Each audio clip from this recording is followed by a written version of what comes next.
Баршаңызға қайырлы күн достар. Бүгін біз үйдегі көне сандықты әдемілеп қаптап өңдейтін боламыз, яғни реставрация жасайтын боламыз. Ол үшін ең алдымен менің каналыма тіркеліп лайк басуды ұмытпаңыздар.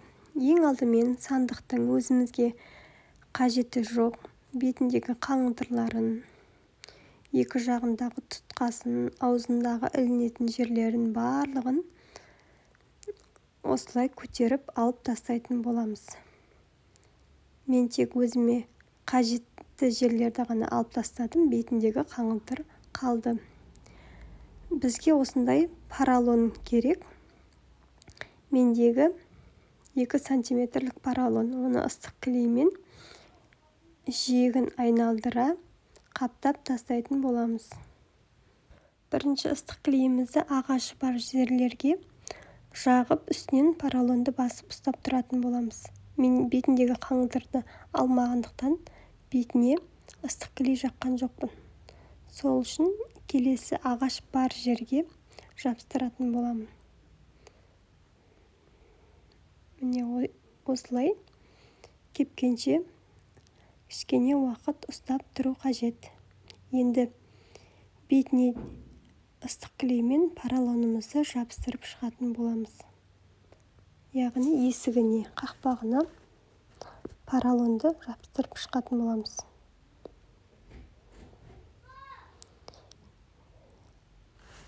Осылай біраз уақыт жабысқанша ұстап тұрамыз.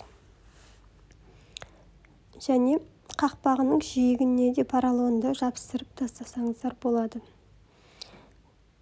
Және осындай пердеге келетін матаны алып, сандығымызды айналдыра осылай есептеп қиып алатын боламыз. Және бір-біріне жалғап машинкамен немесе қолмен тігіп алып қиып алатын боламыз. Осылай кигіземіз. Кигізген кезде екі жағынан сәл артықтау алу қажет. Өйткені оны сандықтың ішіне қарай қайырып степлерлейтін боламыз. Бетіне жай 4 бұрышты матаны аласыздар. Енді осылай төменгі бөлігінен бастап тартып отырып степлермен ұрып шығатын боламыз. Міне осылай сандықтың астын ұрып алдым. Енді бетіндегі матасын да степлермен барынша тартып отырып степлерлеп шығатын боламыз. Міне осылай степлермен ұрып шығатын боламыз. Міне мен ақ матамен сыртын қаптап алдым. Енді ішіне астар матаны алсаңыздар болады. Мен үйде бар жай тауарды пайдаландым. Оны да осылай матаңызды қойып, жиегінен айналдыра степлерлеп, керек емес жерін қиып тастайсыздар. Міне енді үйде осындай 12 штук ілгекті алдым.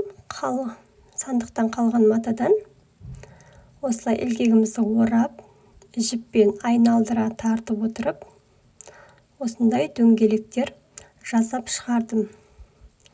Енді осы 12 штук ілгегімізді сандығымыздың сыртын әдемілеуге пайдаланатын боламыз. Ол үшін оны да степлердің көмегімен бірінші бастырып отырып, степлерді сандыққа өзімізге қажетті жерге қадап алатын боламыз. Мен ішінде қалыңдыр барын ұмытып кетіппін. Сол үшін мен кейіннен шегемен қақтым. Соның үстіне ыстық клеймен бағанағы ілгектерімізді жабыстыратын боламыз. Міне біздің сандығымыз дайын болды. Өте әдемі болды. Толықтай бітпеді. Екі жағына құлағын, аузына тұтқасын салу қажет. Егер видеом пайдалы болса,